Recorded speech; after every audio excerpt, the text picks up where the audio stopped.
All right.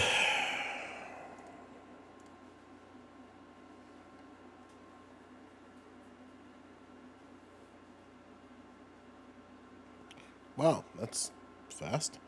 Do this.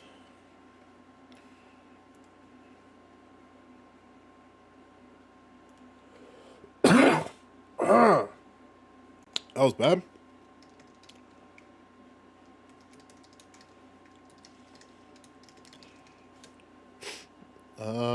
All right. Guess the next thing I have to do is this can go down, I think. These can, well, this can stay. Close you, close you, close you. Put you over here. Put you over here. Put you over here. Reduce you. Put you over here. And put you over here. Okay. So that's all set and organized. We'll see how this looks. Everything here looks pretty much where I want it to be. All right, let's get some links out. Let's get some links out. So first thing I got to do is this.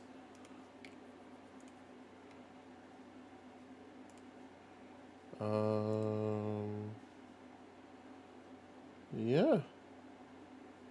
We will take this, copy. Cool. All right, this looks okay, right? Cool, bet. All right.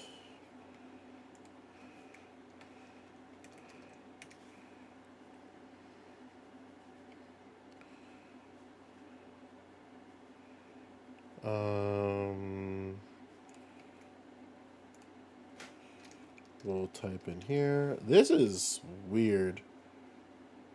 Kind of out of my elements. Out of my element.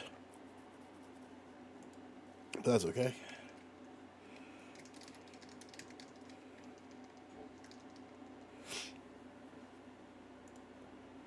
Cool. All right. I guess some housekeeping before I reach out to Tom. First off, this is the first stream that I'm doing officially, quote unquote, on YouTube.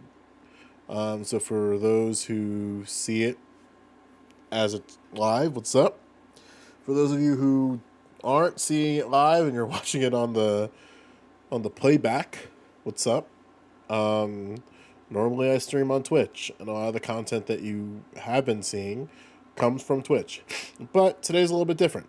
We're going to try to, every once in a while, hopefully in a frequent manner, maybe dedicate 1 or 2 days to streaming on YouTube, whether it be a conversation with an individual or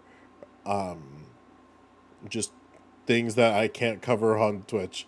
I might put on YouTube. So it's a little bit of a test run tonight. I guess in terms of opening thoughts, which I usually do on the main channel, things are pretty good. I got really sick yesterday. I'm okay now, but I don't know. I ate something bad because that rocked my world. But we're good now. I guess in terms of housekeeping or things to keep within the house, which I can show you here. Let me get this up. Maybe there's a way I can present that. Let me see.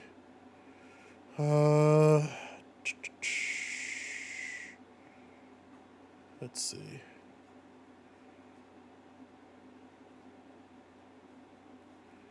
Yeah, it looks like you can't. That sucks. Maybe I can. Custom browser, UI, stats. Yeah, no. Well, that's weird. Probably has something to do with YouTube per se, which is probably why I can't see or view it. That's unfortunate. It looks like I can't do anything about that.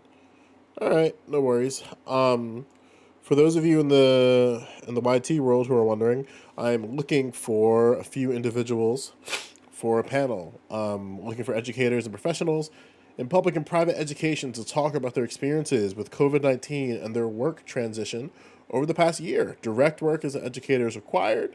And then I have a few other tweets. If this is something that interests you, email me at josephwilliamslewis@gmail.com and put teacher panel as part of the email topic. I'm also looking for one moderator to field guests for the Q&A portion. Overlays are annoying. So that is something that is on the docket. Here's the schedule. I'm ending the open invite. So this is just anybody can apply. If they want to, not necessarily apply, anybody who's interested in having the conversation can come during that, and send me an email for that up until the 11th at 8 a.m. So the current date is the 4th. So you have about, 7 days, a week left. Then 13th is when I notify all the panelists, and then topic guiding questions are given out. And then on the 22nd, to Saturday at 2 p.m., it's the panel day for around 4 hours. It's not a debate panel, so you're not going to go into this and debate bro individuals about teachers and COVID. That's not really productive. However, what is going to be fun is just having a back and forth with educators in regards to COVID-19. And what is by an educator.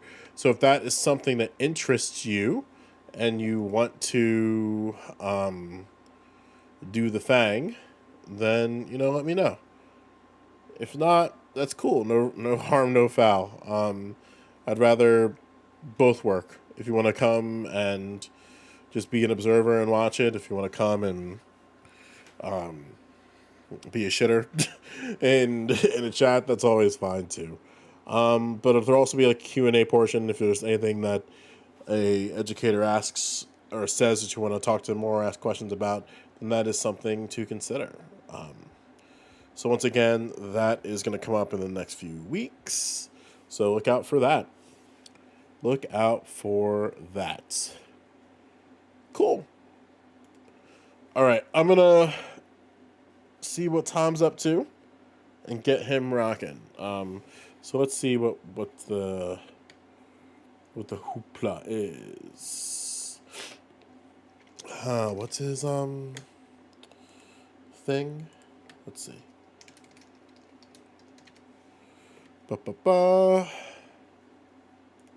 Also, what's up? Liberation. No Twitch. Not today. We're talking to Tom Foolery. So we're going to do the night on Tom's channel and see what he wanted to talk to me about. A few things. So we'll see how that goes. Is he banned? Yes, I think so.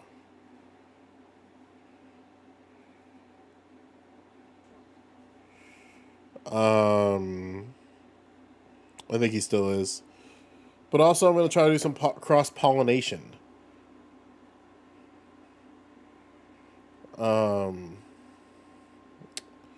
But yeah. YouTube's weird, man. All right, let me see what let's see what I can do in terms of getting Tom kind of situated. There we go.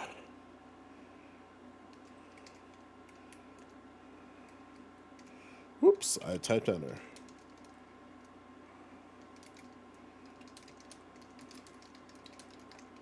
All right, so no idea what we're talking about today. Actually, I kind of do. Let me actually just go through my DMs, because we wanted to have this conversation a while ago, and it just didn't schedulely work out. He asked me about a panel. I gotta reach out to Prime because I can't do Thursday this week. about whiteness. So we're talking about whiteness. So I actually have a doc about this. Something that I'm doing, well, I have been doing very consciously, is just keeping documents of not necessarily conversations I had, but certain things that I argue a lot on the internet just to stay sharp. My brain's just really, really bad. Here we go.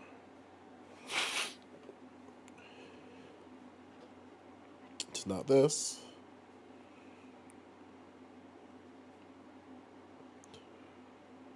Here we go. And we talked about this before, right? So this might be a decent conversation for people within the YouTube space who are new to my whole spiel. Seems like Tom thinks he might have been banned for out of context take about underage. Oh, yikes. Maybe.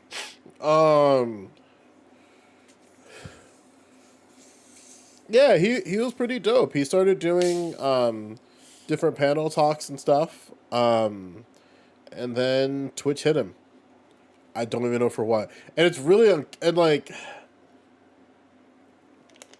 it's very uncommon for Twitch to go that hard on the paint unless somebody was doing something very egregious, whether it be of their own volition or not. I think the only other individual that I can think of that got a ban hammer that was like in the leftist space at this level was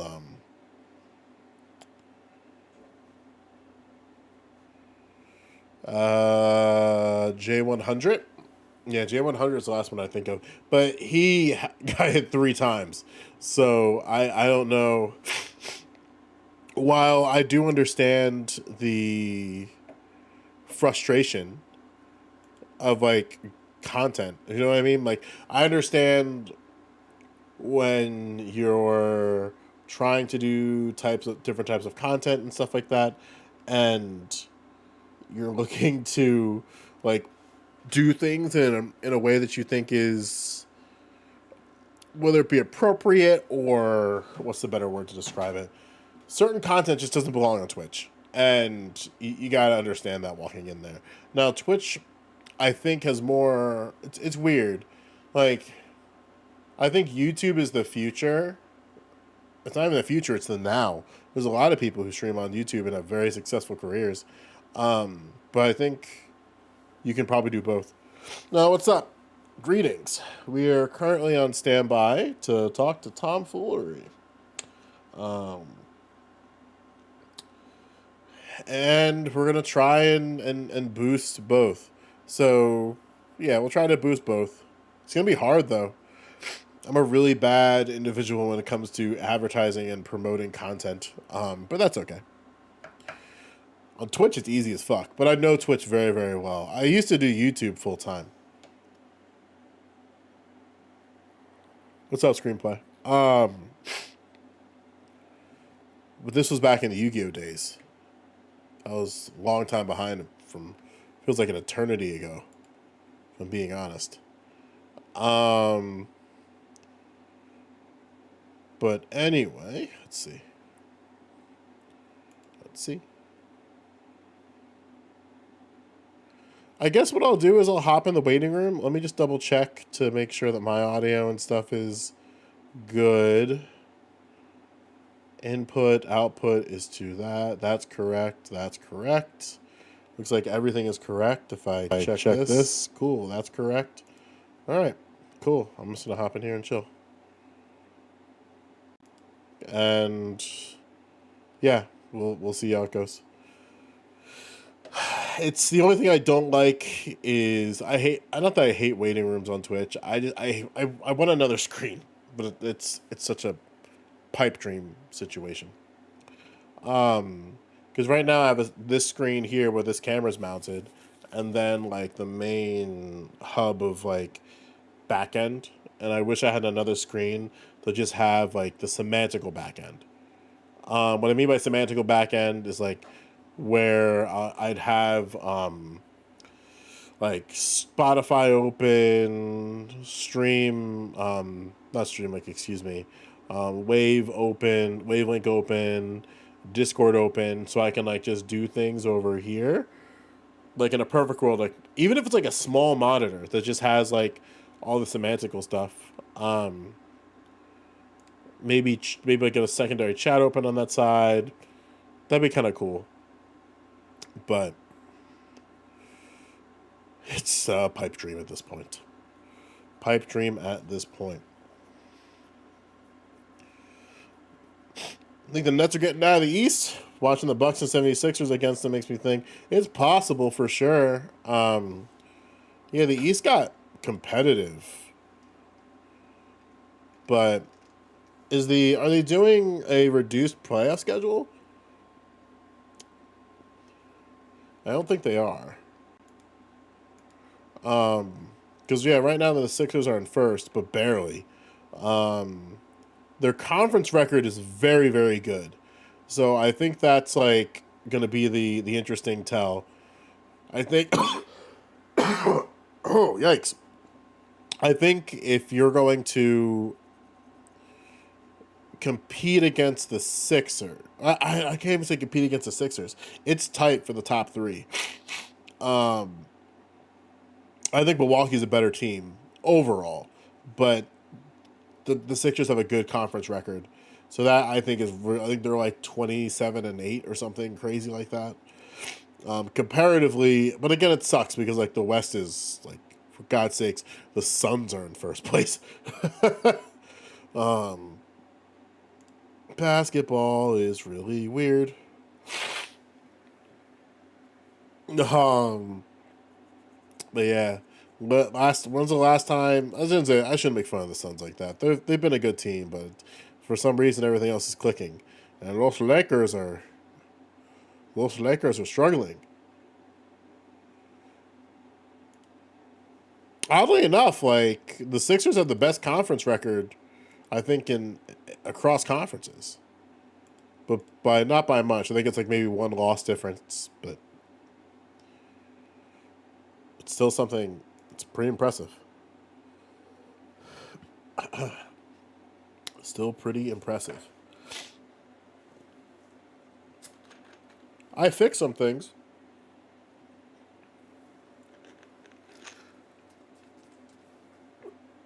So my room is finally in a way that I like it. Small things in life that I'm happy about. I moved my keyboard over here. I cleaned up everything in the middle. So now it's an open walk space between me and going to my door. That was a big problem in the previous setup, where I would have to get up and go around, which on its face doesn't sound too big of a deal. But it was annoying, if I'm being honest. But I'm glad that it's kind of fixed in that regard. Very glad that was fixed, because that was something that was really bothering me for a very long time. Because I had to like get up, go around my keyboard, then go around and out.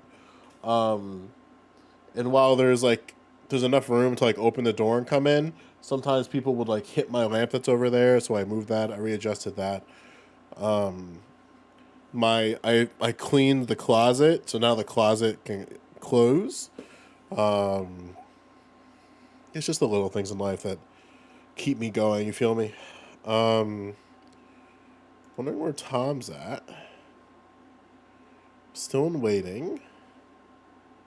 I sent him a message, so I think he's just gaming. I told him between 10:30 and 11, so he'll probably put me in at like 11 o'clock. That might be the wave.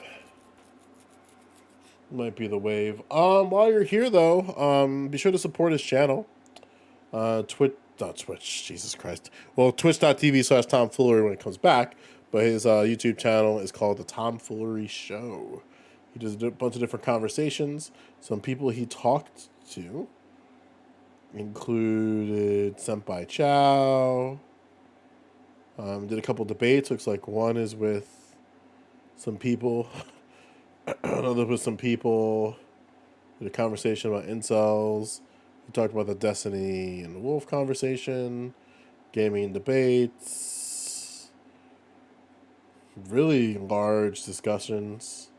So he's doing his thing on here. Good for him, man.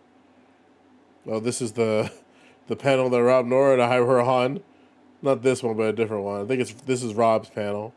He talked to Chud Logic. Who else? He talked to Chud twice. Unless this is just like a shortened version of it. Talked to Cut Sleeve. What else is here? Yeah, he's been doing the thing over here. Good for him. YouTube is an interesting fickle beast. So I'm glad people are going over the YouTube. It's cool to see. Definitely cool to see.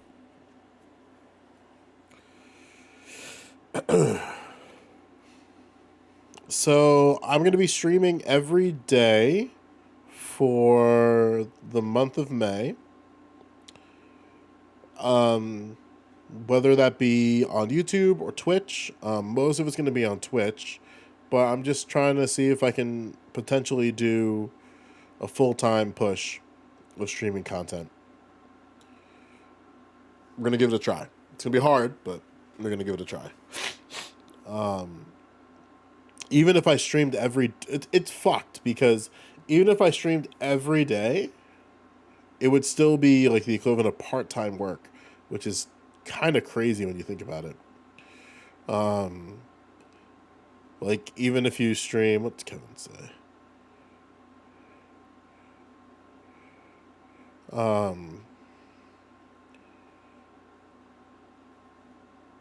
Even if I went... Well, I'm telling you to jump into a VC and you're already there. What's up, man? Nothing. Yeah, good. I think we're talking about maybe watching the new Mortal Kombat movie in the Twitch Politics Discord. Oh, really? Yeah. Shit. I haven't seen it yet. Have I seen it yet? Maybe I did. I don't even remember anymore. Let's see.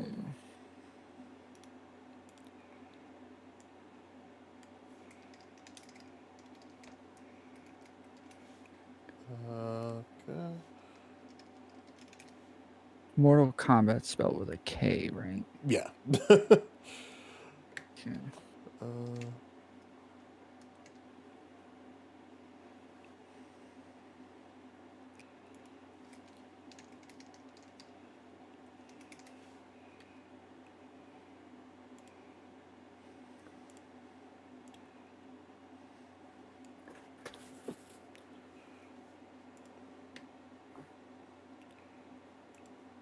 Yeah, there we go. Crap, I gotta... So I put his information, obviously, if you guys can see it, I put it in the top right. His Twitter handle is Tom Foolery P. Okay. All right. So, I wanted to talk to you because I've talked to... I mean, dude, I remember you were on my panel and you said something like, whiteness can't be the answer for literally everything. And immediately my thought was like, oh, well, it can be for Aiko, dude. That's not going to stop her. That is her answer for literally everything is whiteness. But then like sometimes I get into it with her about what it means. And like every time she says like, well, I'm using like a Joe Lewis definition and like, well, my reputation precedes me. Yeah, but then she doesn't know how to like describe it. Gotcha. And just always says like, well, you just need to talk to Joe. My understanding of whiteness is mainly like, I know people don't like this term, but like it's more of like white culture or white things, the upper class of people who called themselves white, taking over, colonizing all over the place to where the people of color became minorities and then were it was almost like a necessity for them to integrate, and it was almost like a cultural genocide on them. And then now, even hundreds of years later, it manifests itself pretty much as um, almost like white privilege, Mm-hmm. and that this isn't necessarily something that like white people today are still actively pushing on purpose or like consciously pushing on purpose, but more something that they're born into to continue perpetuating. And um and so yeah, that's the way that I understand it Okay. and explain it.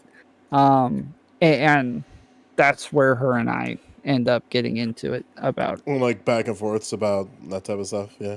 Yes. So Gotcha. is there something that you disagree with there that um I can help maybe even in terms of centering it a little bit. mhm, I think something that can happen a lot. I'm sure you've run into this too, where it's not necessarily that everything needs to have simple definitions of describing things, but obviously there are ways that you can use things and define certain phenomena in a way that's like simple enough that's like digestible for people to understand. Because sometimes like it sounds like maybe a disagreement is that like the deck is kind of stacked in such a way where maybe there's a way that we can sort of like condense this so it's a bit more effective. Yeah, I usually the way that I describe whiteness is it's like a two-level thing.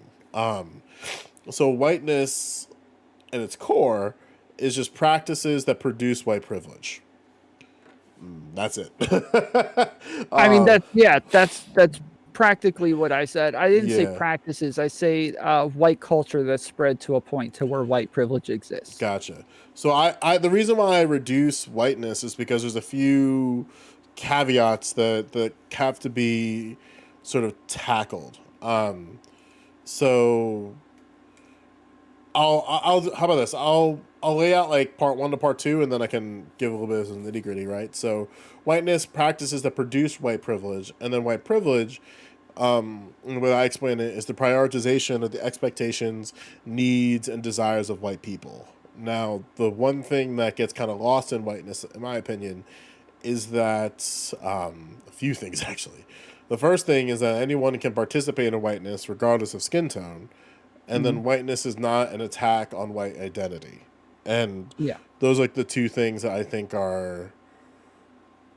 I understand why the second gets conflated, because when you have something that's called whiteness, the first connection I think people get is like, oh, it's about skin tone. It's like, hang on, like, does it involve something that results in skin tone at the end? Yes, but there's a bit more there that I think people can probably get on board on that are maybe on the fence for it, if that makes sense. Because when you start thinking about like the practices aren't necessarily things that are what's the word, that are very like tricky to understand or process. What I mean by that is there's certain just like practices and navigations in society that can lead to white privilege. Like one idea of white privilege is like setting low expectations for students in particular like neighborhoods, groups, or what have you. As an example, like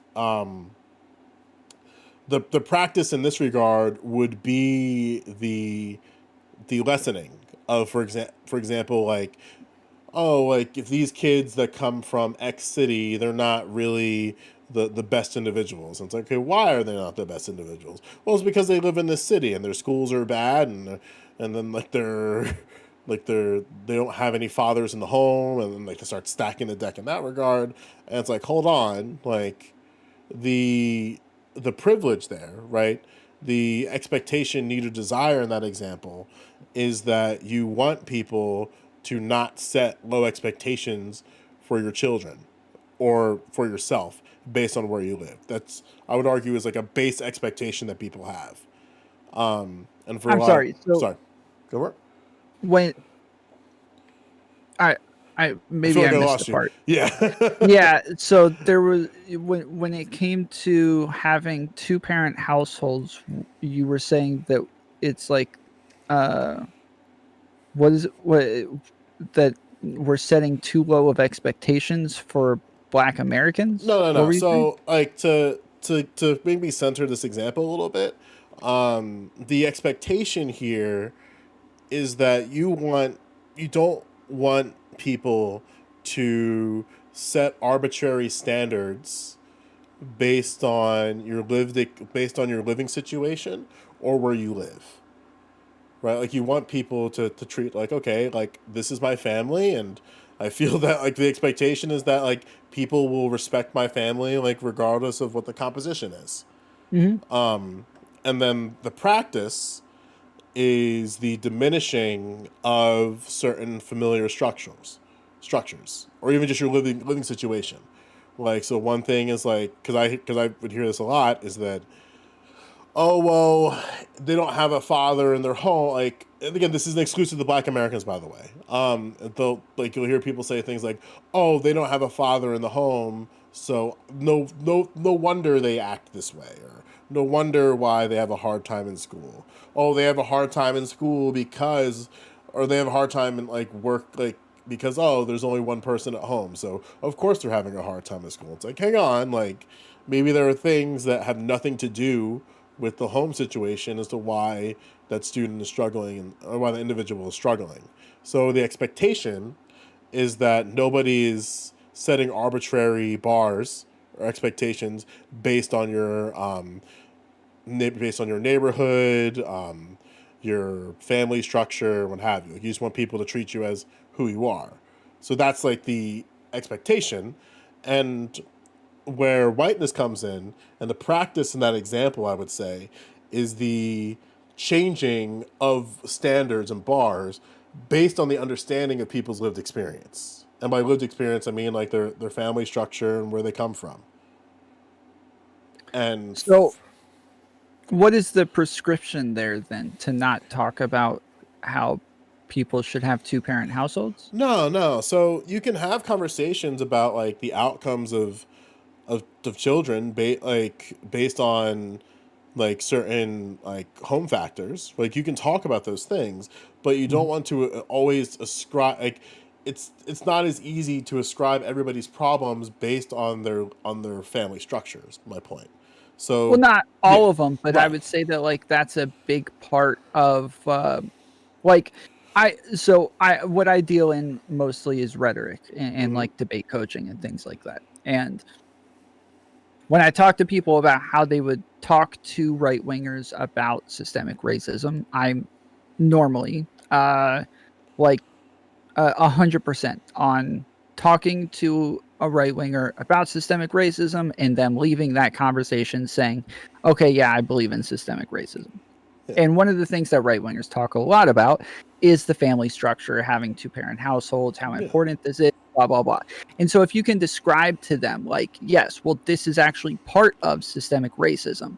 This is like one of the reasons that if somebody who grows up in a if an African American is less likely to be born into a two-parent household, then they are automatically disadvantaged or are automatically more likely to be disadvantaged than um, then we can all agree that, like, you know, there are systems or things out of their control that are making them more likely to be disadvantaged. right. And then the practice that would happen there, what I'm trying to lay out, to maybe I can make it a bit more clear here, is that you don't want to immediately ascribe because they're somebody is black that they don't have two parents in the household.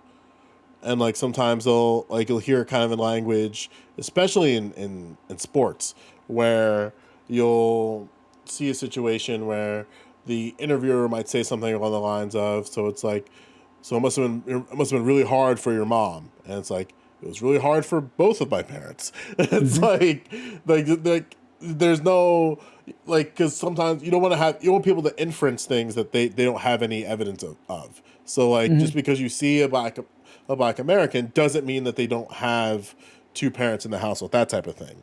So, and then and then like the privilege is that for most white Americans, I would argue, is that they don't have to, they don't get prescribed these certain types of like these unnecessary what's it called, preconceived notions.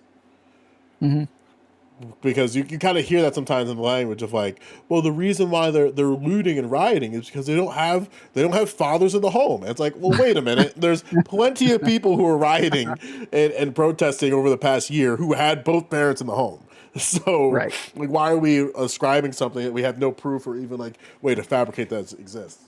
Well, I mean, it goes a little bit farther than that, though, doesn't it? Because I recently saw a study that said that it's not just whether or not you grew up in a two-parent household, Mm-hmm. but whether or not you grew up in a neighborhood or a community that had um, both father figures and mother figures within the Yeah. community that you could attach to. So, like, if you were able to, like, if you grew up without a father, but you were able to play football and have that father figure, that male role model in your life, then like you still come away with that same advantage, and to where white communities are more likely to have both both role models, and black communities are less likely to have them, to where it's not just about whether or not you have it in the household, but also within the community. Yeah. Something else that you can, another like pretty decent example that I give people when we're talking about like whiteness and how it becomes white privilege is just the idea of like, and I'm using schools as an example, right? The idea of just like holidays. So for white Americans, generally speaking, you don't have to worry about things being scheduled on dates of religious or cultural holidays. Hmm. So what that looks like, a big example is Ramadan. Or even for Jewish Americans, when it comes to things like Yom Kippur, where I've had plenty of students where they've had Yom Kippur and then their school just didn't observe it as a holiday. And then like they would have something like an exam or something on that day. And it's like, okay, I can't go to this because I have Yom Kippur. And then I've seen teachers who just go like, well, I don't care. And it's like, no, you should care. Like there's, so for white Americans generally, they don't have to worry about having things like the expectation, rather, I should say, is that you don't want to have things scheduled on important days of religious and cultural holidays. Like Hmm. that's the expectation or desire at least. And then the practice is not observing those religious or cultural holidays, which then leads to a group of individuals getting disproportionately targeted by that practice. And that can be something as simple as like Ramadan or Yom Kippur, or something a bit more tricky. Like I can't think of it, or something as tricky as I think it's called, like there's certain prayers within Sunni and Shia Muslim faith where there's different Hmm. prayers throughout the day. Um, Hmm. and one of the ones that one of my students runs into a lot because he gets a lot of problems in there is that there's a prayer in the middle of the day in the afternoon. So something that teachers would understand is that okay, during this time he has to do this, and there's no like is ands or buts. It's not like can you finish your test and then go do it. It's like no, it's like this is the time every single time. And some teachers would observe that and respect it, and some teachers wouldn't.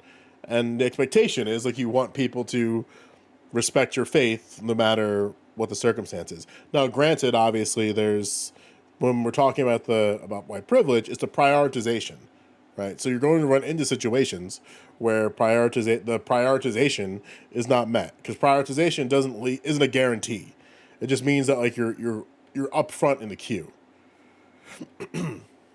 So Yeah, here's where some of my community members will take an issue, yeah. is that if we go to another country, like in Africa or in the Middle East, um, they will also have the same thing, where they're not trying, where they're scheduled days or holidays or things like that, those are not going to respect a Christian holiday or American holidays or things like that. Sure.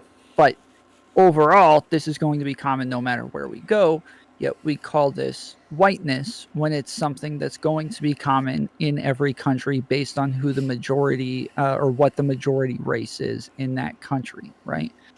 Yeah, the tricky thing when we're talking about privilege and the practice that produce privilege is that it's going to vary from area and area that you go to.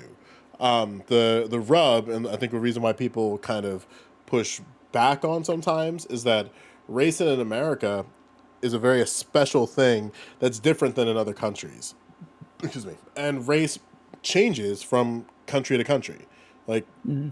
what's considered, because you're knocking on that door, and I agree with you. It's like what's considered black in America may not be considered black in Brazil, which may not be considered black in Cuba, which may not be considered black, and maybe not the United Kingdom is not a good example, but may not be considered black in Africa, and that's the kind of important distinction. And one of the reasons because of that is America did a very special job at creating, I wouldn't say creating, but making sure that race is something that's not only cemented within law, but cemented within just like practices of like, just like socialization and culture. And now, do I think it's a good thing? No. Like we want to get to a point where we don't have to worry about things like racial categorization or even like racialized identification. But unfortunately, in America, it's like it's baked into the fabric of society. Now, does that mean that America's racist? No. It's more that, because that was a weird thing that came up. I guess everybody was asking the same question at the same time and every politician was giving their answer. Is that like race is just baked within America. It's part of the main dish. It's not a side course. But if we spend a bit more time trying to understand how it continues to perpetuate itself in society, then maybe in part with on top of dealing with the laws, we can get to a point where we don't have to like be burdened or quote unquote burdened about like these conversations, where these conversations about race and the consequences of it can just be natural conversations that don't lead to people feeling like guilty or pushing back on just like historical context. So I again, think whiteness, white privilege is part of that. My point, like having better conversations around those two things. So what is the prescription there again? Like when it comes to like holidays and things like that, because like you're a teacher, right? Yeah. A school teacher.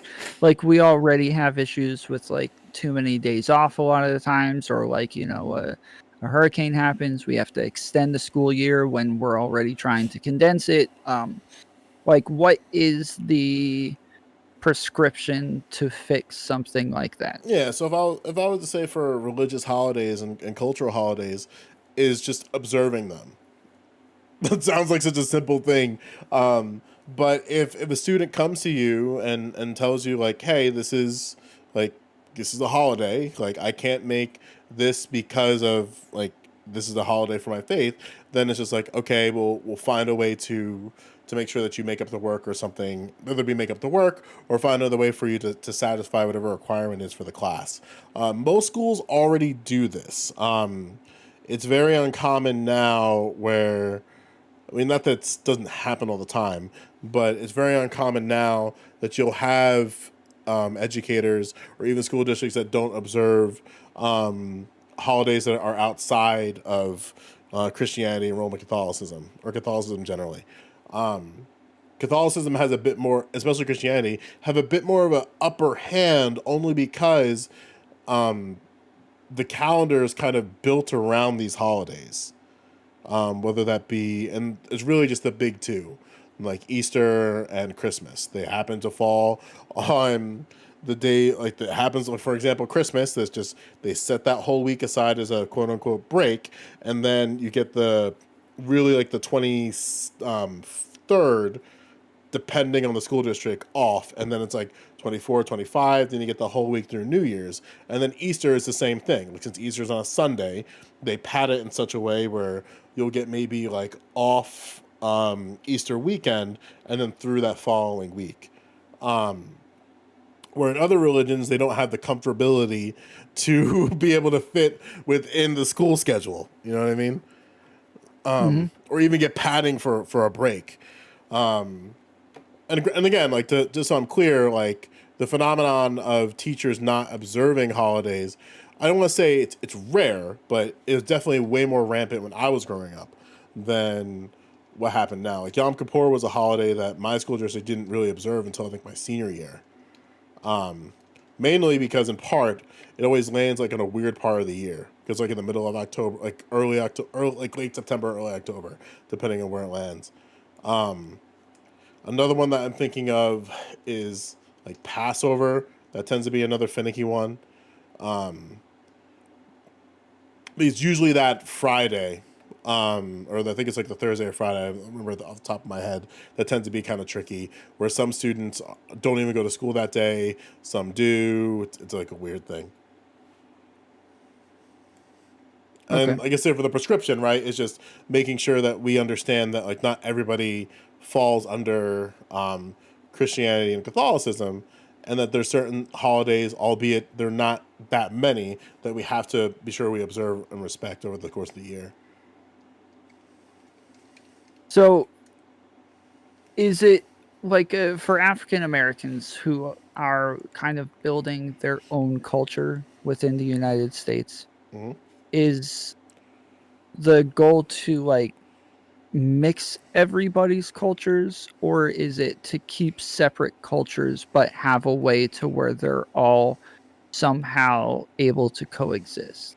Well, I'm always of the camp that we can have separate cultures and separate ways of expressing ourselves socially across the United States, and we already do this in a way. And but the thing is that these communities, I would argue, there has to be a level of integrationalism that has to happen. Now, what does that mean? Does that mean that you? I don't know how to word this thought in a way that makes sense, but does that mean that like you have to completely adopt certain things of other people's cultures? Absolutely not. But what that does mean is you still need to have a level of understanding and sensitivity, whether that be like cultural competence, when you're walking into those situations. Because the expectations are going to be different. Like, if I go into there's a part of in North Jersey, up in Jersey City by Hoboken, closer to Jersey City side, a lot of what people would call literal gusanos migrated to the United States. And gusanos, generally speaking, even though people do consider it a slur, it's describing a very specific type of Cuban American or Cuban that migrated to the United States, mainly people who fled Castro. And there's like a high population of Cuban Americans now that live up there. Now, the expectations within that community are different. Like, while you want to, or to a general idea, like most people, I would argue, speak English, in that community in Jersey City, it's Spanish. And when you walk into that community, because I had to deal with this, is that you just got to keep that in the back of your head at all times. That like you're not going to be met with people who know English at every given place that you interact with within that particular community. Does that mean that you cannot interact with that community? No. But if I was somebody who moved into that area, that's something that I have to think about. So what that looks like is that if I was living in that community as somebody who wasn't a Cuban American, I'd probably have to know Spanish. If I would want to like be able to interact with that community of people. And certain politicians know this. Like Cory Booker tries Spanish. Is it the best thing in the world? No, but he understands that like for a lot of New Jerseyans, English might not be their primary language. So you got to like as a senator who's representing the state, that's just something you gotta do. Which is why if we reverse it to like Ted Cruz, that's why for Ted Cruz resonates for a lot of Texans, because Ted Cruz is not your cookie cutter politician who is just like a quote unquote traditional American, if that makes sense. Like, he's Spanish, I think. I don't want to mischaracterize it, but like his full name is Rafael. It's Rafael Cruz. That's not a very American name, despite the fact on top of that, it's not a very Canadian name, especially because he was really from Canada. So I guess my point is that you can have communities, and that's totally fine, like communities of certain ethnic groups or certain racial groups. But then the problem is when those groups don't really interact with other groups within their community at large, and that's something that tends to you run into problems. That could be something as simple as representatives not paying attention to that community of people because they don't know how, like they say, like quote unquote, don't know how to communicate with that community of people, or they might just get ignored by certain social policies because maybe people don't like understand like how the political system works. And what I mean by don't know how the political system works is that maybe they don't get the same type of resources to understand what happens in like township meetings, or like maybe don't have people who like want to push to run for a political office to represent themselves within their community, stuff like that. And sometimes communities need a bit more of like support in those regards because of those cultural differences. So, do you think, like, especially with the pushback that we get just based on the name from right wingers, do you think that the name for whiteness is rhetorically counteractive, and probably there could be like a better name for it or something that describes it in a better way? Or do you think it's necessary for people to understand like where it comes from, and to continue using the same name? Yeah, I think generally as is, it's fine. However, I think something that everybody could do a better job at is really being able to not necessarily define what they mean, but being able, if they can't define it, be able to really articulate what are the practices, like what is white privilege, because at the end of the day, white privilege is just the prioritization of the expectations, needs, and desires of white people. But if you take white people out of the equation, it's just the expectation, needs, and desires of people. Like, and you don't want to have a prioritization based on skin tone. So it's like, okay, like, well, then why are people getting prioritized based on skin tone? And it's like, oh, there are certain practices that lead to that. So when people talk about like abolishing whiteness and eliminating whiteness, they're not talking about eliminating white people. It's talking about, okay, how do we get rid of these practices that produce the prioritization of expectations, needs, and desires based on skin tone? Because like we want people just to be treated as individuals. So if we're striving towards that, then getting rid of practices that produce white privilege would be a good thing. The problem is that a lot of I would argue that a lot of the practices can be things that people might consider like, well, why? Like, I guess the cliche term is like, well, why does that matter? Like one I can definitely think of is using the term illegals to reference undocumented immigrants when there's already a term for that person, like these big people, like the undocumented immigrants. And it's like, well, we gotta call them like it is, illegals. And it's like, no, the expectation here is that you don't want to be categorized just based on your ethnicity or your status. Like, you don't want to be like a negative connotation to that. But something that people do, unironically, is they'll just call people who are from Mexico or have certain characteristics that might make you suggest that they are from Mexico or somewhere in South America, mainly if they just speak Spanish, as that, oh, they must be illegal because they don't speak English. And it's like, hang on, like English is not the primary language of the United States. It's a language that's spoken in the United States. But to ascribe that somebody speaks Spanish, therefore they're illegal, that's the practice. The practice is calling people illegals based on just characteristics as something as simple as speaking Spanish, when in reality, there's one, already a term, undocumented immigrants, and two, you can't just, like for white Americans, right? The expectation is that people don't assume your immigration status based on the language that you speak. So we shouldn't ascribe that to other people. So the elimination of the practice would be not calling people illegals based on the language that they speak. And now for some people, that might be a bridge too far. But I think we should at least try to eliminate some of these practices that we kind of do in our everyday life. I mean, I don't have an issue with the term illegal. Now, yes, calling somebody an illegal just because they speak a different language, like, yeah, that's odd. Right.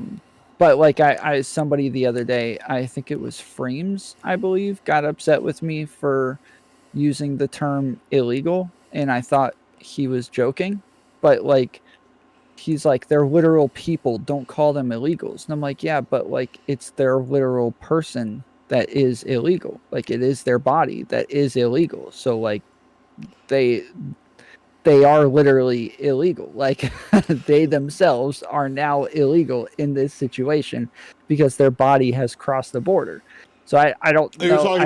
You're talking within like, because they entered into the United States, an individual entered the United States the way that they did, therefore their status would be that they're living under or like entering into this country illegally. Is that? I'm saying it is their body that makes it illegal. It's not like just the action, but it's their body being in over the border illegally, which is what makes it illegal, which is what makes them illegals because they're Yeah, but you would agree though that like what I described, I think you did though, where it's like the idea that if somebody speaks Spanish, therefore they're illegal.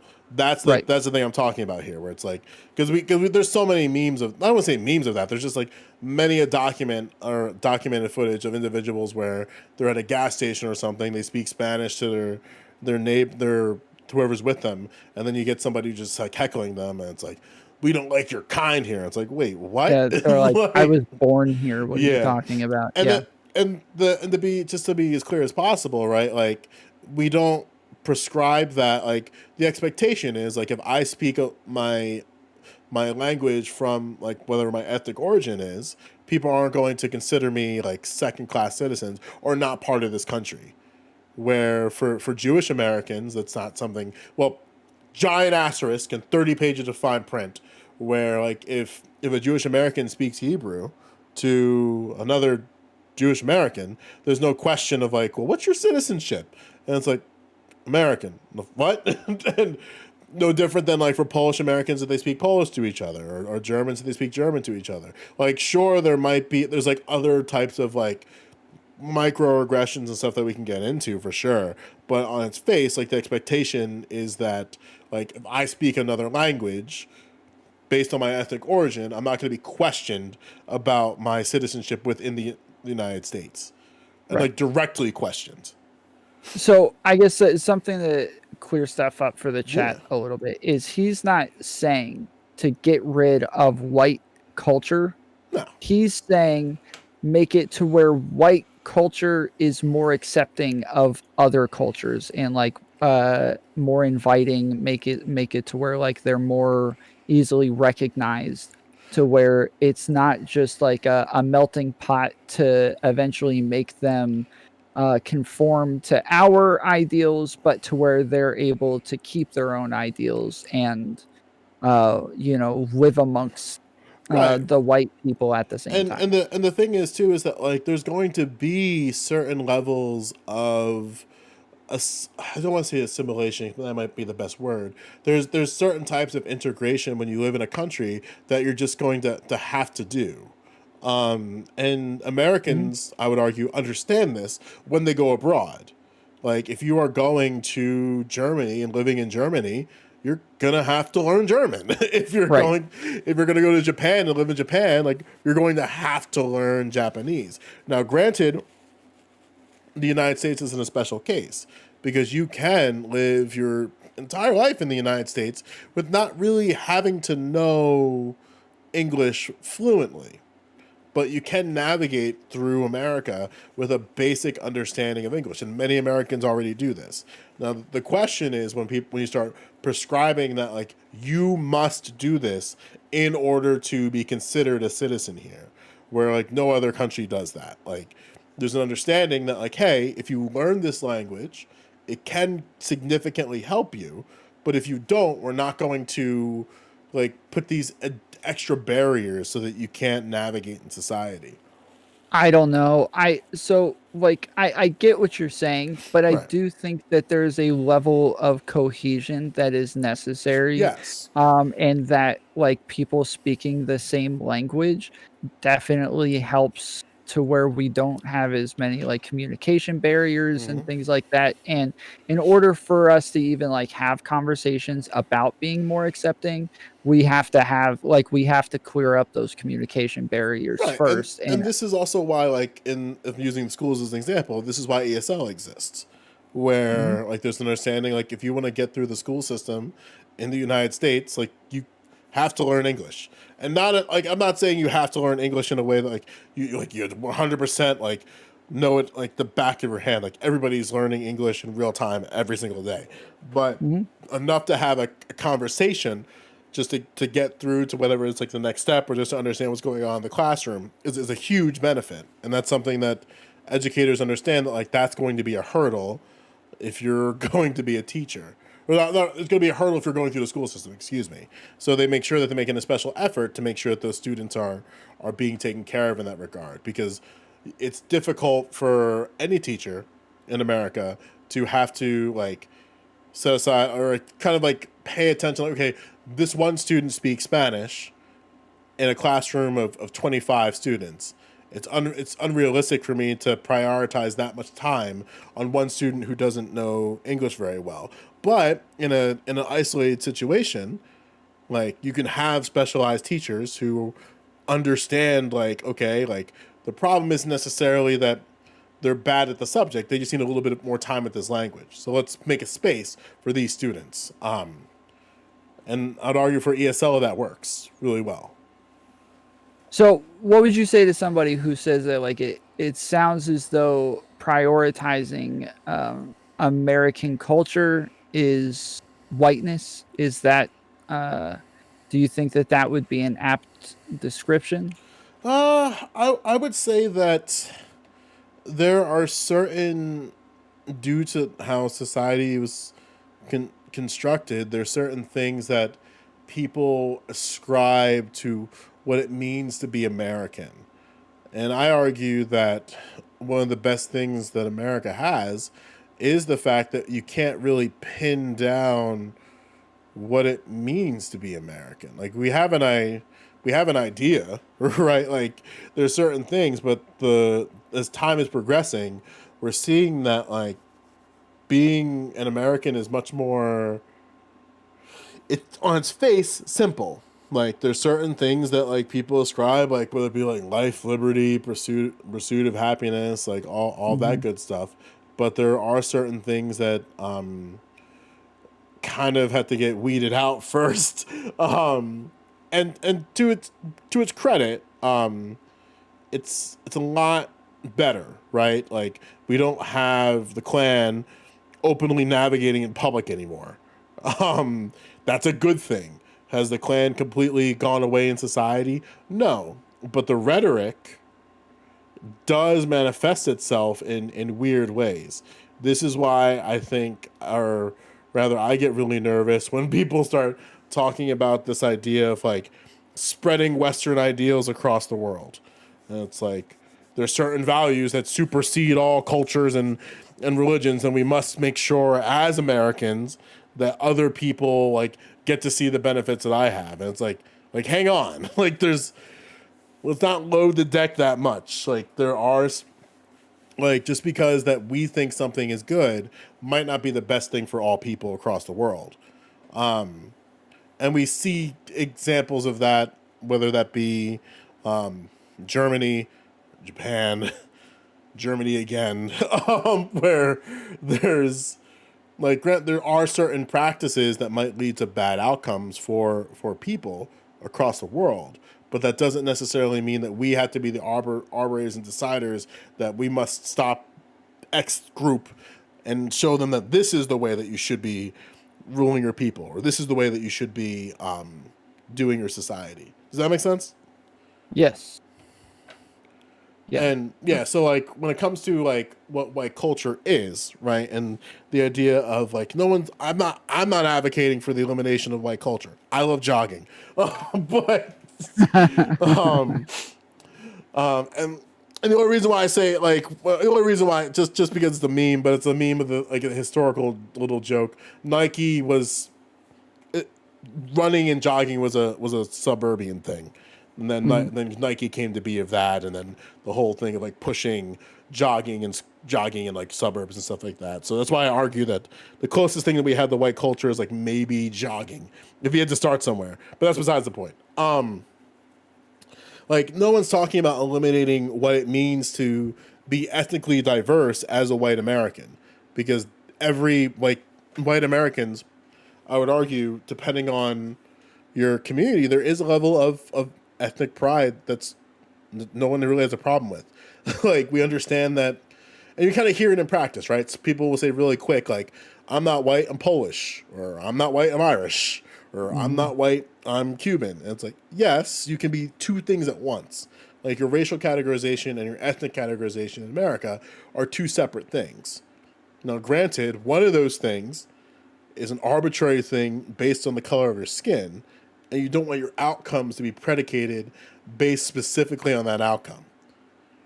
So you're not somebody who would say that like being white isn't even a race or something like that. No, That's something that I hear on a consistent basis, and like it fits literally all of the like descriptors we would use for race. yeah. Well, because the thing is that, and maybe this is why people may say that, is that race came about due to colonial expansion.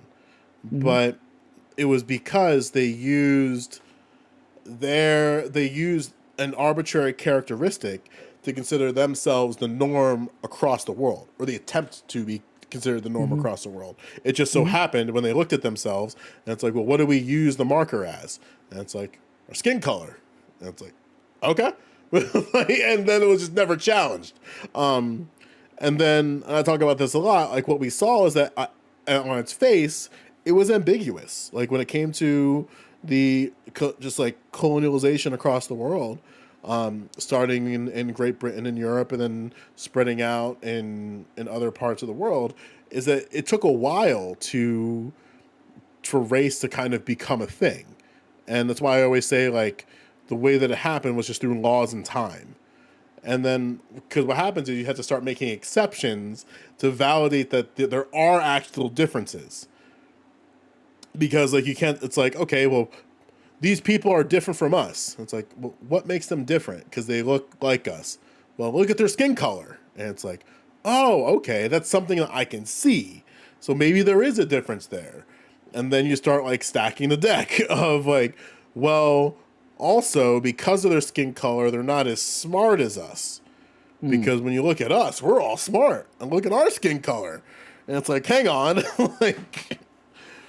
As much as, and we know this like in a practical sense, right? Like just because you're white doesn't mean that you're smart. Like look no further than I love my chat. Like because people will say that it's like, well, people are just say, or not really say that, but like if we took our modern brains and looked towards like the justification of like why colonizers made these exceptions, it's like, wait, that's bullshit. Like, what are you talking about? Like, but because the differences that they observed, right, were not necessarily, it wasn't about race. It's just about like, if you live in a certain area for long enough, your body will adapt in a way as a means of survival. Like the only reason why like you and I have different amounts of melanin is because like your ancestors were closer or farther from the equator than my ancestors. Mm-hmm. Quite literally it. and then in time, right, is that like even when they're looking to expand, again, I'm just saying colonizers very broadly here, is that like they created exceptions and then used the law to codify those exceptions. So then you would see that like, oh, like being black is different than being white. When in reality, when the Irish were brought over as indentured servants, they weren't thinking about like race or anything. But like, how do you make sure that two enslaved groups of people don't work together? You create laws that discourage you from participating with the other enslaved group of individuals. Despite the fact that on its face, an enslaved African and an indentured servant or like an indentured ethnic European, there's no real difference that they can like codify because they're both doing like similar work. But if you work together, like they use the example of the Bacon's Rebellion, like the punishments on the same action were completely different. Where, and the example I give is that all of the ethnic Europeans who participated in the Bacon's Rebellion were pardoned, but not the Africans. It's like, so, right. And then there were laws created to prevent that type of integration. Because like, while on its face, it has nothing to do with race, but you create exceptions so that people can kind of see that. And then like another example I give is that like, okay, like, colonizers wanted to teach their religion to their slaves, but the Bible doesn't really cover slavery very well. And so you have to create exceptions, because then like the question comes up of like, okay, if you are, can a person who is Christian be a slave? And then they made a law for that where like your religious status doesn't change your slave status. And it's like, okay, like that's another way of codifying it through law. And then over time, that's how we saw the idea of like Christian, white, and it's like of white skin tone and free were essentially synonymous with each other. And then with those differences, then you can make like certain understandings of like who's who and what's what. Like another example I can give in terms of Creoles. Because one thing that got codified through the law, and again, this is like a practice that produces white privilege, right? As an American living in the antebellum South, like basically the law worked like if you were a person of color, you could get stopped and there's no way to tell that you're a free person. But the way that they checked was to check your parents. So they would be like, who's your mother? Like, show me your mother. And it's like, okay, she's over there. And then they go up to her and it's like, is this your child? And then if they're white, you're good. If you're black, you fucked. So, and that's like a practice where if you're a white American living in the antebellum South, like you don't have to worry about officers stopping you to confirm that you are a free person. And like, let me see your free papers. Like, no, like, I don't need to show you my free papers. I'm white. But then for Creoles, and I'm not saying Creoles, specifically TLDR, French Americans who had children that were also African, so biracial essentially. That was something they had to worry about. And despite the fact that their social status was significantly higher than enslaved Africans and even free persons, but it's still something they had to worry about. Despite the fact that it was made very, very clear that there was a difference from being Creole than being, whether it be a free person in the post during Reconstruction. You know what I'm saying? Like, my point is that we created these exceptions over time. And then now we're kind of dealing with the consequences. And not really dealing with the consequences, but we get like a lot of the residual effects of it, which I think are important to observe and try to like get over and tackle. Okay, I got to respond to my chat real quick. Okay, so what he's explaining is he's just saying that having a culture based around a race can exclude people very easily. And all we want to do is to make it to where they don't feel so excluded Yeah. so naturally. And so, like, you guys say, like, oh, all he's doing is describing racism. This isn't racism, like, especially not explicit racism, because nobody's doing these things on purpose. It's just the fact that, like, in America, we do want to have, like, a melting pot of cultures. But because white people are the majority and our white culture has become the norm, it now becomes what's expected. It becomes like exactly like what it when somebody does something different than white culture, then they're doing the weird thing. When And yeah, and when in reality it's like it's not necessarily people are doing the weird thing. It's just that everybody in America is gonna have different experiences based on who they are and where they've come from. right, And that was like the whole experiment of America, where we're one of the few countries of people where we have other places that we've come from, where it's like, okay, you are American, but then there's also an entire lineage of, excuse me, of people where you could come from all anywhere, really. Like, even from, like, if I use my mother as an example, she was German, and my father, well, sorry, excuse me, she was Irish, and my father's German. So, and they have a whole lineage that dates all the way back to pre-colonialism, and they're able to track that. And it's like, okay, like, this is exactly when, like, my family immigrated to this country, this is exactly when your family immigrated to this country, and then we had generations where we built up wealth and other types of things. So while our end point and our children are American, our lineage comes from other places around the world. And while I'm not saying that isn't true for anywhere else in the world, but America's a very special thing because we are the new kids on the block.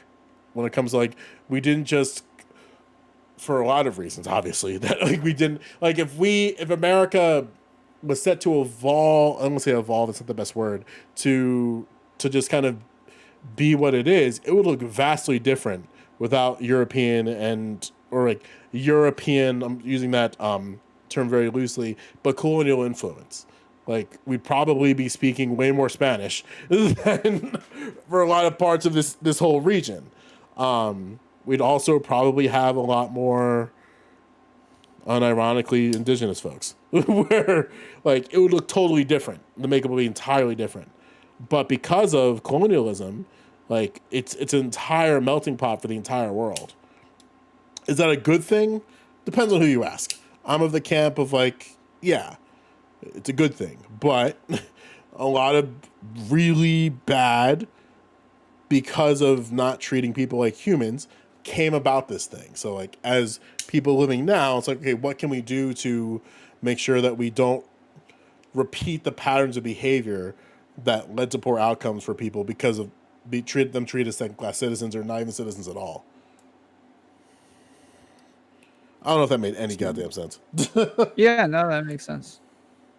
And again, like, an example is, like, look no further than the Constitution. Like, the whole exceptions that they made about free persons is wild.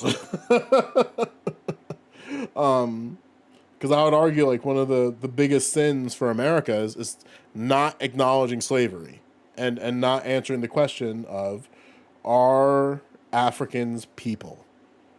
Are enslaved people people? We made a lot of exceptions to be like, well, hang on, like, they are, but not for the reasons that I want them to be. If you're in the South, it's like, hey, I want my slaves to count because they're my property. And it's like, okay, that's a take you can have. And then the North is like, I don't want your slaves to count as people, but they are people. What? So, like, and then it creates, like, weird, except obviously it came to, like, the 3/5 clause and a bunch of other stuff, but Right. Okay. again, race fucks shit up. Like, that's the probably the biggest takeaway I've always had when talking about race in America is that we did a very good job at not tackling these problems, and now we're just basically dealing with everybody else's garbage in terms of like just unpacking this. Yeah, because like it's something I don't know that like I get into all the time is like where people think there's this um like essential thing to your biology that will make you one race or another in the way that we categorize it today. And there's just not like we look at somebody and we say you are this race based on the way that I look at you and the way that like I categorize you. Which is why like Jewish people are considered white now because like it's hard to differentiate them from white Americans because we're also inter I can't think of the word like it intermixed to where like um it's hard to tell like before where you could tell Irish people from Italians and Italians from you know any other European uh sort of look like that's nowadays that's just not possible, so we just look at you and say okay like you're white, you're black, you're Asian, Right. you're Middle Eastern, like And then what happens is we see this kind of come ahead with sort of black sentiment or like black racism, sorry, black anti-Semitism and Jewish racism, when in reality, like the core of my argument is that Jewish Americans were very, God, I mean, be careful when I say this, but I don't really have to be careful because it's not really that controversial of a statement. Jewish Americans became a very good proxy for all of the problems with the systems in America without understanding that like there's a reason why Jewish Americans ended up in the fields and professions that they did. That does not mean at all that Jewish Americans are trying to take over the world. Like that, it's just nonsensical. yeah, I've talked about why they've ended up in their Yeah, profession because then numerous what times. happens is you'll hear it manifest in people's rhetoric where people say like Jews control everything, and it's like no, they don't. You could say, as I'm gonna use the big band era as an example, right? You can say that there's a lot of Jewish band leaders during the big band era of jazz, but to say that Jewish people own like big band music, it's like no, like just because you have a high population of X individual in a group, like in a particular profession, doesn't mean that that group controls that industry. And what happens is like all the critiques of like basically like when you're trying to identify who your oppressor is, of course you want people who are ethnic minorities to argue with each other about who controls more. Like that's the perfect thing if you want people to not ever deal with the problems of capitalism. Like you want the people underneath you just to infight with each other. So like as like it sounds like really conspiratorial, but it's like as those in power continue to do what they do, and they just watch Jewish Americans and Black Americans fight with each other and go full conspiracy on each other. It's like okay, that's cool. They don't care. We'll just do our thing. They'll continue to fight with each other, and we're just going to continue doing what we're doing.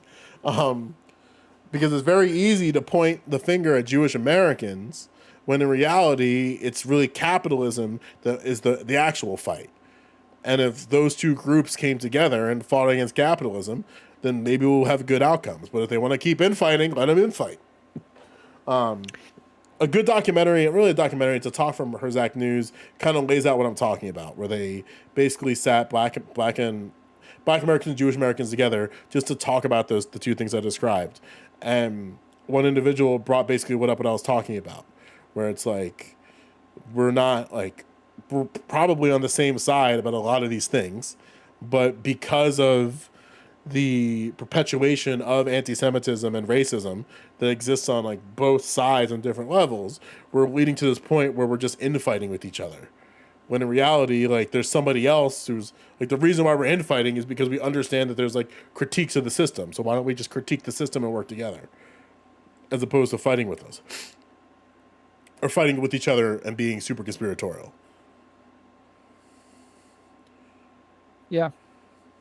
I mean, I personally like capitalism, but I think that there are like holes in capitalism that we can fill with regulation. Yeah, I'm I kind of talked about this yeah. earlier. Like, I find it very common with people who consider themselves like hardcore capitalists, but they will use a lot of socialist rhetoric. And then when you tell them, like, you're using like all socialist talking points, like your problem here isn't, you know, big pharma being unethical or, um, or that the like your boss needs to be a nicer person and give you more days off. Like your problem is capitalism. Like that's essentially just your issue.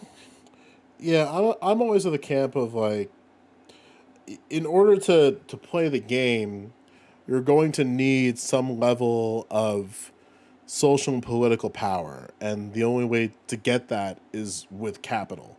Now, what you do when you earn that capital is incredibly important. I want money to survive and make sure if I have kids they're taken care of. But then the question is like, how much is enough, and then what am I doing with that excess? And that's where I think people get kind of lost in the weeds, where like we get those individuals on the fringe ends, like the Elon Musks and the Jeff Bezos, who acquire so much money that, like, even if, or not really necessarily money, but so much capital that I would argue they probably wouldn't know what to do with it if they had an entire lifetime. But then you have individuals who are like, they make enough so that them and those around them are taken care of, and maybe they're able to donate to certain causes that they feel are just. And I think that's okay. Like, what you do with your social and political capital through the acquisition of capital can, I think, says a lot about your character. Now, does that mean, like, can people use it in nefarious ways? Obviously. And those are the individuals and the things that we have to make sure that we properly identify. It sounds like I'm shilling for capitalism here, but my point is that, like, in order to play the game, you got to play by the rules. And while I understand that, like, it's a hard pill to swallow to for that, but it's something that you got to do. Like, as you acquire capital, like, remember like what your desires and your end game is, and just like use that as your guiding force to know like when's enough and what's enough. Mm-hmm. Anybody in the chat has any questions, yo? I mean, it is attractive though. Like the idea, I'm gonna Scrooge McDuck in some coins, but Yeah. or I mean that'd be cool. Just have a room full of just like acquired wealth. But at the same time, it's probably not worth it. That's like probably secure it to an extent that's a little bit too excessive. I mean, I think people look at, the Elon Musks though and say like, well, this is unethical to even acquire that much money. And my point is like, well, this is like capitalism. Like the incentives are everywhere. And Yeah. actually, that brings me to another point. I think that like this is a reductive point a lot of times when we look at like Black culture and we want to be critical of things within Black culture that could be toxic. Yet when a like a Republican or somebody like that says something stupid, we all just want to go off about how they're racist and horrible people instead of looking at the systemic structures that would incentivize these sorts of ideas and actions and influence them in the way that they do. Yeah, I'm of the camp where, and my community knows it very well, where I don't use racist, sexist, phobic. I don't use those isms anymore. Like, I use them when it's appropriate to properly identify what you're looking at. Mhm. So like as an example, like I might say something on the lines of like, well, that statement wasn't racist, but it definitely involved race. And then it's like, okay, let's break down like why someone might think this is racist, why someone might think it's not. And then because a lot of times like can you have I'm only speaking in terms of like social outcomes because there are examples of people who do overtly racist things, and so it's like their intent is racialized and their impact is racialized, but then you might have something where their intent isn't necessarily racialized but their impact is. And what tends to happen is when we're talking about racism, people want a very sort of fixed definition of like what that means. When Right. if we understand that like race is not in America, it's a feature, it's not a glitch, then we have to know that like that practice is going to change based on what systems you're looking at. Like political racism is going to be totally different than interpersonal racism. And then like interpersonal racism is going to be totally different than economic racism. And then what happens Yo, is people will start being like, well, there's too many definitions. And it's like, yeah, it's a fickle being, isn't it? yeah, Like, this is exactly what I was talking about earlier. We were watching a video where a girl was talking about how like there's no such thing as racism towards white people. And I was like, this is an incredibly reductive take because like she's going to disregard like all of like these interpersonal racist sorts of things or these you know, implicit sorts of racism and explicit. Like, there's so many different kinds to where she's probably gonna dumb it down to like power plus prejudice equals racism, and she did. That's exactly what she right. did, and I was like, that's just like it's obviously like not as big of a deal, but like for somebody like me, I grew up in an all black neighborhood, and like my schools were all black, and like um, for me, it experiencing racism is just like it is for any other minority, where you're the one who's different. The difference is that like I end up growing up to be just like a regular white man in America, and I eventually get past that where everybody else doesn't. But in the Yeah. moment, when you're a kid or like when you're, you know, as an individual, that's not how you think of it. That's not how you like internalize these things. And Yeah. And I to just understand the say that like it sentiment. doesn't exist is I feel like is horribly reductive. Yeah, I understand like the sentiment and where that comes from, right? And I think that's an important thing. Like hearing somebody's argument, asking the question of like, okay, how can I reinforce this? And then like what are the problems that exist within that reinforcement? Like the example of like black people can't be racist, they can be prejudiced. And it's like, hang on, there's something else there. Like there's an understanding that black Americans can absolutely be racist. Now, we can acknowledge that the experience that black Americans have towards white people is it's a different experience, a different phenomenon, just like historically and culturally. Now, then that's where things get kind of weird, where where you run into those arguments of like, well, it's because of systemic issues, white Americans don't, sorry, black Americans don't have the same type of political and social capital that white Americans tend to have. So when a white American does a transgression towards a, sorry, when a black American does a transgression towards a white American, the white American can just kind of like shrug it off like, all right. Yeah. Which is a true thing. Like Yeah. and that's because like some of my friends do that where it's like I have one friend, he's I tell him all the time there's gonna be a situation where I will not be able to save you. And what that looks like is that he'll like get into back and forths with like he'll be arguing with somebody and then he'll say something where it's like I'm too white to have this argument, like and just sits down and just drops it. And even there's a joke in the Boondocks of that very same thing, where like an individual like rubs up against a white person and it's like, watch where you're walking, and he turns around and it's like, hey, wait, like he's about to get into your argument and he's like, wait a minute, I'm white. And then he just walks away. And it's like, that's a true phenomena where like Black Americans can say hateful things to white Americans, and white Americans can just be like, okay, and like, is there anything else you'd like to do to waste your time with me today? But does that mean, is that right? Like, but then the question is like, hang on, just because the impact doesn't line up,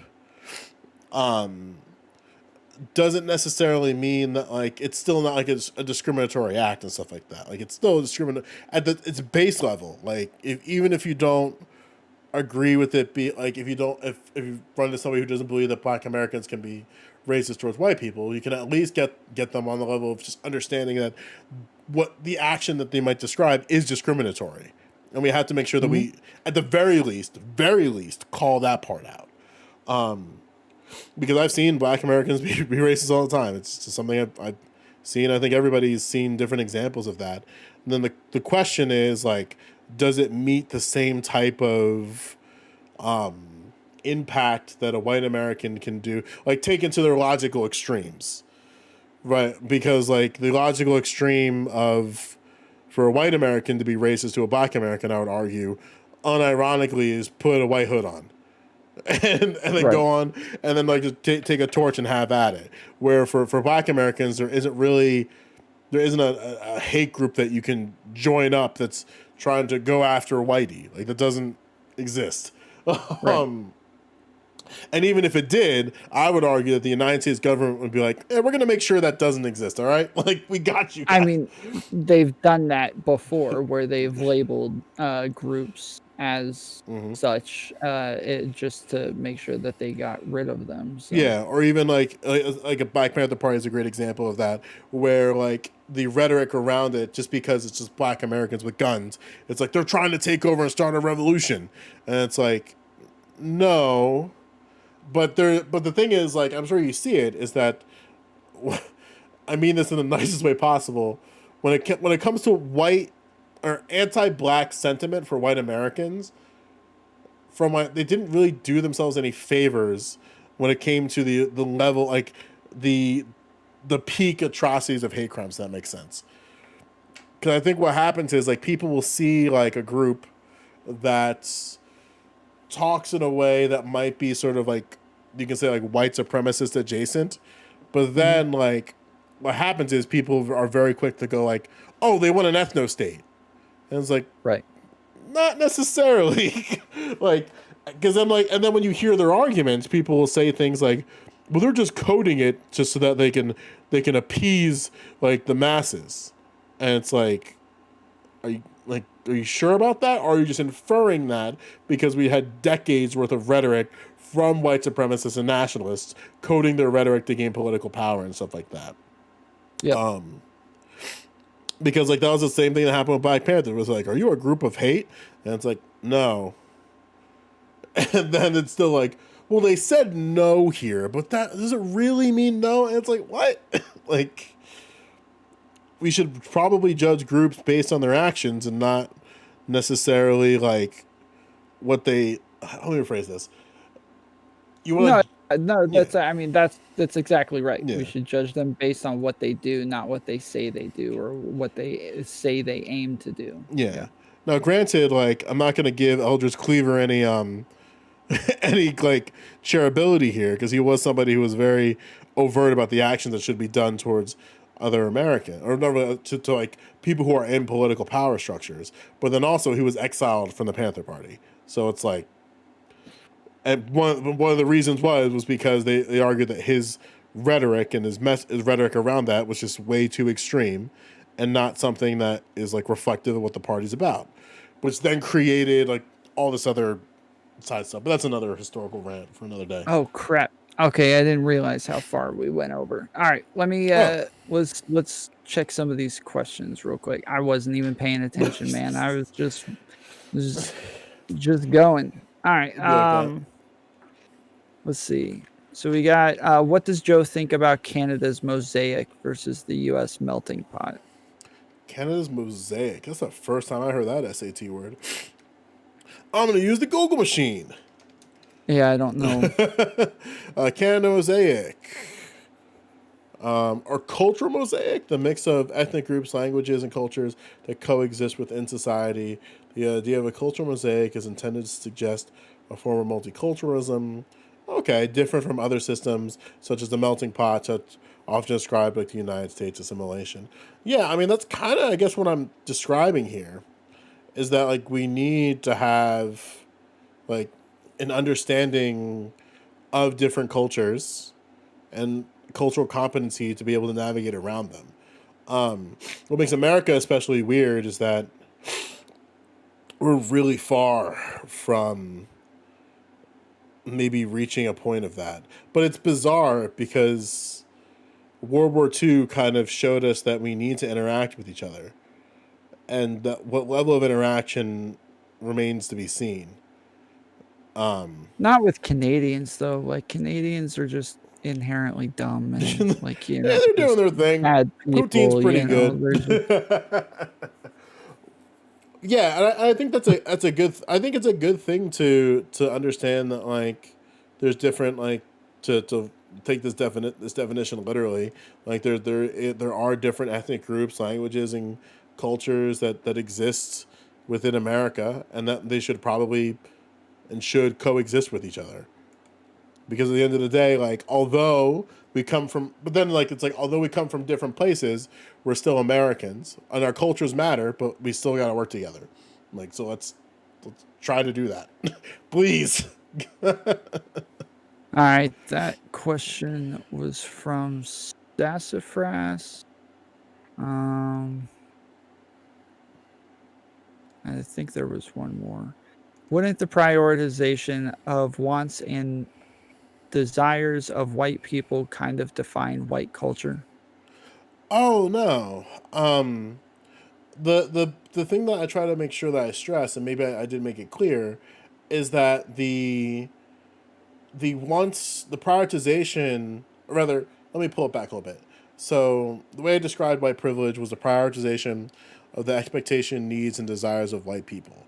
But if you pull this out, or like if you really like pull this definition apart a bit, everybody has different expectation, needs, and desires that have nothing to do with them being white.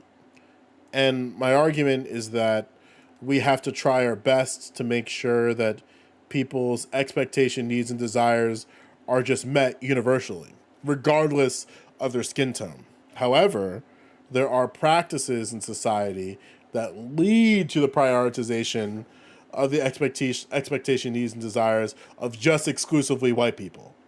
And that's the thing that we got to avoid. Like, we have to understand that, like, okay, these expectation, needs, and desires are things that we all have, but we have to make sure that these the practices in society are equally applied. So, like, another example I could give very quickly is just the expectation that somebody will pronounce your name properly. Mm-hmm. And then if you correct them, if they mispronounce it and you correct them, they will do the best of their ability to try to get your name right. And something that could be a practice that leads to white privilege is ignoring how somebody corrects you and just continuing to mispronounce their name, or say like, oh, that name is too hard, so I'm going to call you this instead. Not them telling you, oh, you're not really having a good job with this pronunciation of my name. You can just call me. You can call me this instead. They'll say something like, no, I'm going to call you this instead. Yep. Which is something that not to go back to the school system, but teachers would do that. We're like, I'm just going to call you the part of your name that I can pronounce. And it's like, hang on, there's like another name that I use that's like my nickname, so just use that instead. Because I've seen teachers do that a lot, which is really, really annoying. When in reality, like, you want the expectation, or really the desire, I should say, is that people will try their best to get your name right. And for white Americans, it tends to be that it's prioritized, that the prioritization for that desire is not exclusively, but for white people instead of all people. So the way that you can eliminate the practice is just being more conscious and dedicated to getting people's names right, which I think for most people is a pretty easy thing to do in their day to day, which is going to be hard, especially considering if we understand that the American language kind of sucks when it comes to understanding non-Western centered names, like really hard. And there's also other barriers, like as an example, I can't roll R's, so Yes. so it's like, now, do I make every attempt to try? Absolutely. And Sure. and I think for most people, they just want people to try. And then, like, if you can't, maybe there's like a conversation you could have, like, is like, do you have a nickname that you use, and instead, like, I don't want to butcher your name every time, but you give the agency to that individual to make that determination. So it's like, oh, you can call me this, or it's okay, like, you're trying. And that's the best you Yep. can, and that's all I care. Like, I care that you're trying, as opposed to, I'm just going to call you this instead, or abbreviate. Like, I'm going to say abbreviate, like unnecessarily abbreviate. And then it's just kind of accepted, where it's like, hang on, Right. like, you know what I'm saying? So to get back to the question, like, the prioritization is a prioritization of the things that lead to it being white people. Not that it's not that white people have separate expectation, needs, and desires that are different from other racial groups. It's the understanding that, like, because of these actions, it leads to the prioritization towards this racial group. When we want to just get rid of those practices that lead to that prioritization. True. Which is more like a social prescription than anything else. You can fix the laws too, but that's another very important thing. But All right, Joe. I appreciate you coming on, man. yeah, this is a chill hang. I talk a lot. I'm sorry. No, I mean that's what I asked you to come do. So that's Yeah. you did your thing. I appreciate it.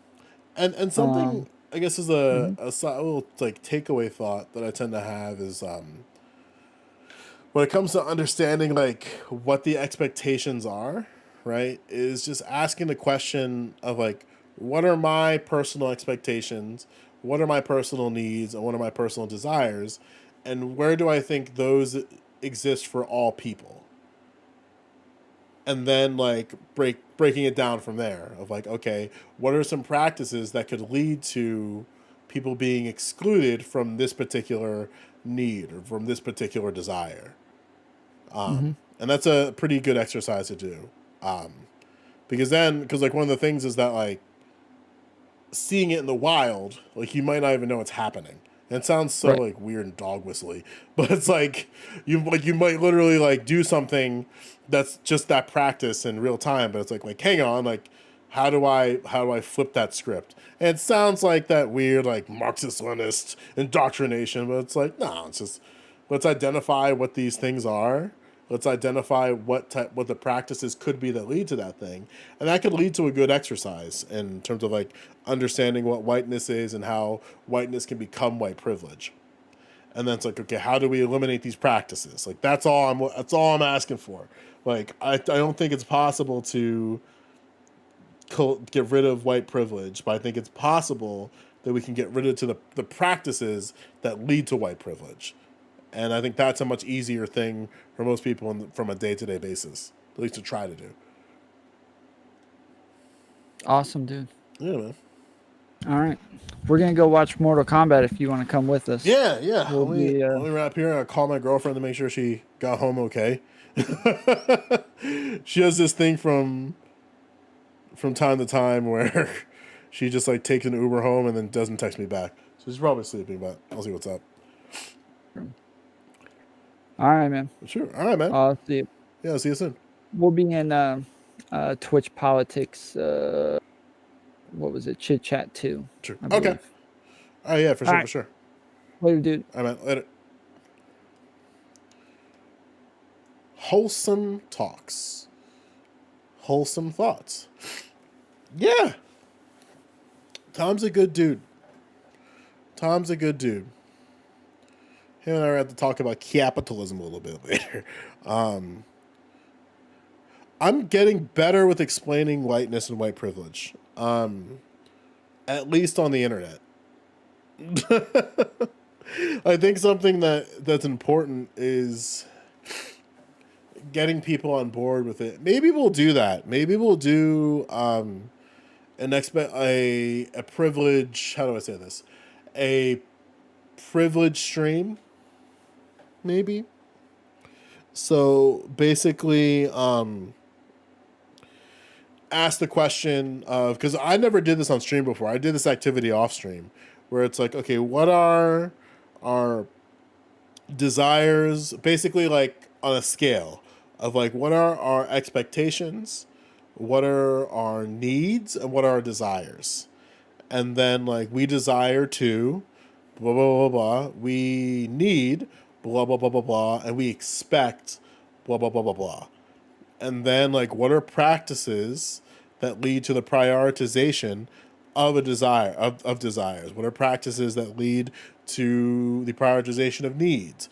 What are the practices that lead to the prioritization of expectations? And then how can those things create racialized outcomes? I think that will be a really good, like, I think if we got a lot of people of different walks and shades of life together, that could be a really good stream experiment. To like really like nitpick and talk about those things. I did it offline. If I do it offline a lot, but I never thought about doing it on Twitch. It wouldn't be a panel, right? It would be more of like a sort of collaborative discussion. What's it called? What's that word called?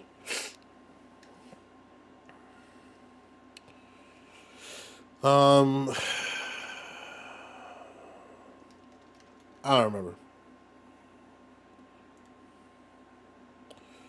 So, in the final check of the day, Black Hammer Times got boosted from less than 200 followers from the start of the day, ended with 2,000. So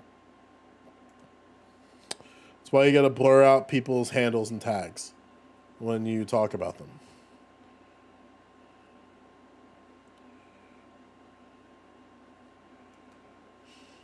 Meanwhile, the Reparations Corps, which is their official accounts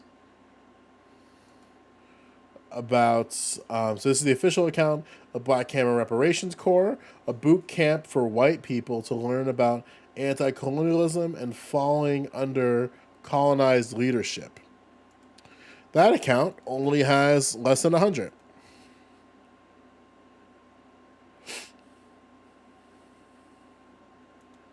It started February 2021. So, yeah. Yeah. Oh, excuse me. Alrighty.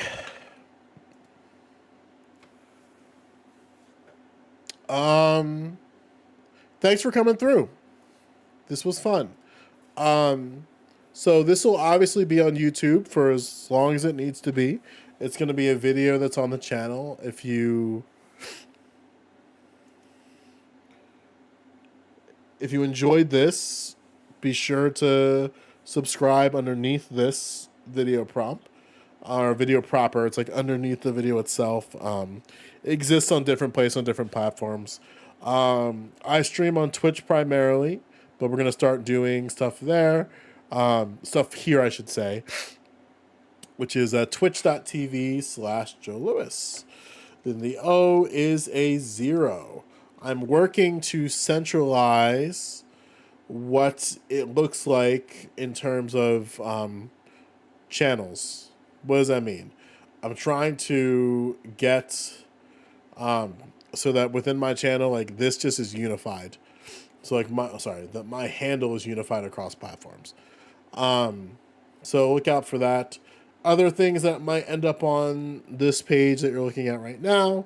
I did a talk with Dan Simpson. I'm gonna wait till Dan gets this up on his end before I post my perspective of it.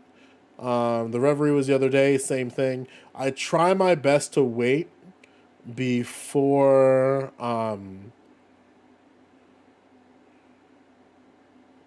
oh god, what's this? I try to wait before things how do I say? I can't talk right now. I try to wait for the original content creators to post what they have on their sites before I do it myself. Oh god, people clipping me out of context. What I do here? Nice. Yes, I have, Kaz. Yes, I have. Good film. Good film. The Black Panthers. So,